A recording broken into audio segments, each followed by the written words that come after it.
Good evening, I'm Caitlin Eddington. Thanks for joining us for tonight's edition of Newswatch. The Centers for Disease Control reports around 15,000 children are diagnosed with cancer each year. And this month, cancer organizations around the world are working to raise awareness.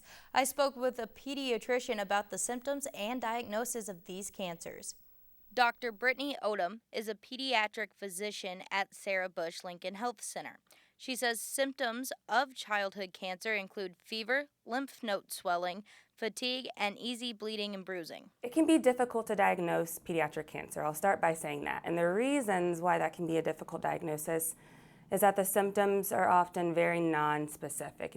Odom says each cancer has its own treatment plan. The two most common are chemotherapy and radiation, which can be harder on children than adults.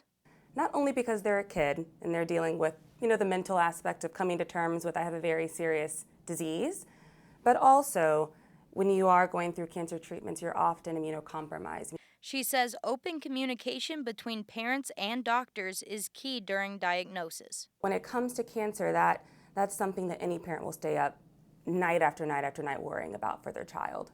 So having that communication with your doctor, with your nurses, with your staff, to be able to ask questions freely, to be able to have those conversations, and if you're nervous about something, being able to ask that question. Dr. Douglas Graham from the Aflac Cancer and Blood Disorders Center says most children with cancer can be cured, but there's still more that can be done. We have advances now that we're curing children, not only with better and more effective therapies, but we're doing it in a way that's less toxic and has less side effects to the patient.